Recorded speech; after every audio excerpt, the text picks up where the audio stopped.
In 1920, an unemployed immigrant with $200 to his name convinced thousands of ordinary Americans to hand him their life savings. He promised to double their money in 90 days.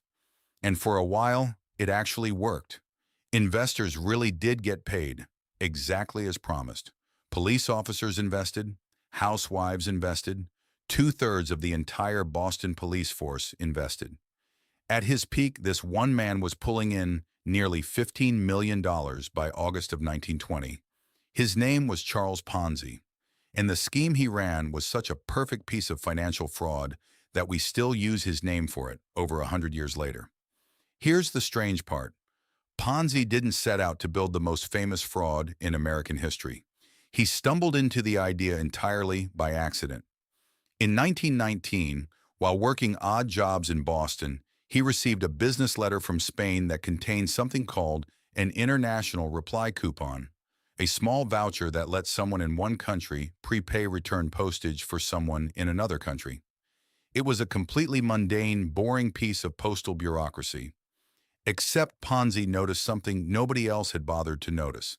That same coupon, worth just a few cents in Spain, could be exchanged in the US for a stamp worth several times more, because European currencies had cratered after World War I.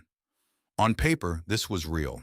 It's a legitimate financial concept called arbitrage, buying something cheap in one market and selling it for more in another. Ponzi's idea was to buy huge volumes of these coupons in weak currency countries and cash them in at full value in America. So in January 1920, he incorporated something called the Securities Exchange Company and started taking investments with an outrageous promise: 50% returns in just 90 days. Not 50% a year, 50% in 3 months. For comparison, a normal bank account at the time paid around 5% annually. Ponzi was promising returns 10 times higher in a fraction of the time. At first, almost nobody bid. In January of 1920, only 18 people invested a total of $1,800. But then something happened that changes everything in a scheme like this. The first investors actually got paid. On time. In full. Word spread through Boston's North End immigrant community like wildfire. By July, just 6 months later, new investors, ranging from paperboys to finance executives to a large share of the Boston police force, were handing Ponzi nearly $1 million every single day. He wasn't hiding either. He bought a mansion, a luxury car with a private chauffeur, a first-class ticket to bring his mother over from Italy. One admirer even said, "Columbus discovered America, but Ponzi discovered money." Here's what none of his investors knew. Ponzi was never actually buying the coupons at any real scale. The entire arbitrage idea he'd pitched them was basically fiction.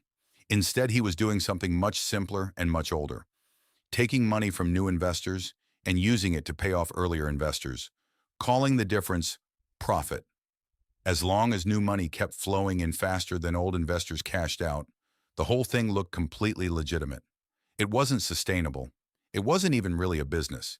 It was pure momentum, and momentum eventually runs out. The end began with a newspaper. Richard Grozier, the young city editor of the Boston Post, never bought Ponzi's story, and he brought in Clarence Barron, the man who owned Dow Jones and the Wall Street Journal, to check the math. Barron did something devastatingly simple. He calculated how many actual postal coupons would need to exist in the entire world for Ponzi's numbers to be real. Covering Ponzi's claimed investment volume would have required around 160 million coupons changing hands. There were only 27,000 in circulation worldwide. That single number ended everything.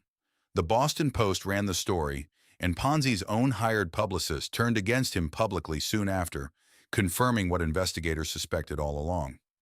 By the time it was over, Ponzi's scheme had run for a little over a year and cost investors roughly $20 million, worth well over $200 million today. It wasn't just individual investors who got wiped out either. Ponzi had funneled millions of dollars into local Boston banks, and when his empire collapsed, it took several of those banks down with it. Ponzi himself went to prison, first on federal charges, then on new state fraud charges after his release. He tried to run essentially the same scheme again in Florida under a fake name, got caught again, and was eventually deported back to Italy in 1934, where he lived out the rest of his life far from the fortune he once had. Ponzi didn't actually invent this kind of fraud. A swindler named William Miller had run something almost identical decades earlier. But Ponzi did it bigger, faster, and more publicly than anyone before him. And because of that, his name is the one that's stuck. Over a century later, every single too-good-to-be-true investment scheme that pays old investors with new investors' money still gets called exactly one thing: a Ponzi scheme.